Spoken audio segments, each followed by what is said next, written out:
আল্লাহ রাসূল বলতেছেন যে একটা সময় তোমাদের মধ্যে এমন কিছু মানুষ আছে যারা মাজলুম, তোমাদের মধ্যে এমন কিছু মানুষ আছে যারা মাজলুম, আর ওই মাজলুম সে আল্লাহর কাছে দোয়া করে কিন্তু আল্লাহ তার দোয়া কবুল করে না, অথচ মাজলুমের দোয়া আল্লাহ ফেরত দেয় না।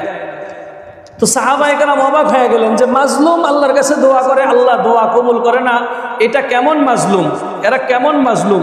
তো আল্লাহ রাসূল বললেন তোমরা কি এমন মাজলুমদের সম্পর্কে জানতে চাও? সাহাবায়ে কেরাম বললেন ইয়া রাসূলুল্লাহ, এই মাজলুমদের সম্পর্কে আমাদেরকে জানায়া দেন। তখন আল্লাহ রাসূল সাল্লাল্লাহু আলাইহি সাল্লাম বললেন যে এই সকল মাজলুম হলো ওই সকল লোক যারা একজন আরেকজনকে ঋণ দেয়।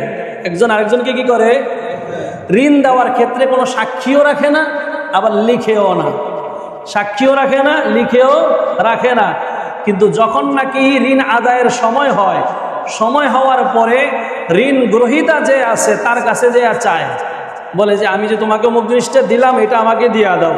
দিয়া দেওয়ার পরে এই কথাটা যখন বলে, বলার পরে ঋণ গ্রহীতা যে আছে সে টাল বাহানা শুরু করে, এই তো দিচ্ছি দিমু, কালকে নিও, অমুক দিন নিও, আছে না এরকম বলে না? দেখা যায় যে নিচে 3 মাসের কথা কয়া এখন 3 বছরও হয়ে গেছে আদায় করে না, আছে না এরকম? তখন ওই ব্যক্তি যে ঋণ দিছে 3 মাস হয়ে গেছে, 3 মাসের পরে 3 বছর হয়ে গেছে এখনো পায় না, এখন ওই ব্যক্তির খালি বদদোয়া দেয় তোর বিচার আল্লাহ করবে, হয় না এরকম?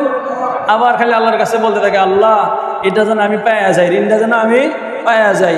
আর ওই বেচারার নামে যত বদদোয়া আছে করতে থাকে, তুই আমার টাকা মাইরা খাবি, কেমনে মাইরা খাবি? তোর ছোট ছোট বাচ্চা আছে এদেরকে ধরবো, তোর বউরে ধরবো, তোর মা বাবারে ধরবো, এই টাকা হজম করতে পারবি না, বলে না এই কথা? আল্লাহ রাসূল বলেন যে এই ব্যক্তি লিখে না রাখার কারণে, সাক্ষী না রাখার কারণে টাকা দিয়া মজলুম হইছে, এখন আল্লাহর কাছে দোয়া করে, আল্লাহ তার দোয়া কবুল করে। কারণ কোরআনে তো বলে দিছে এটা জরুরি ছিল তার জন্য সাক্ষী রাখা এবং লিখে রাখা। কথা বুঝতে পারছেন?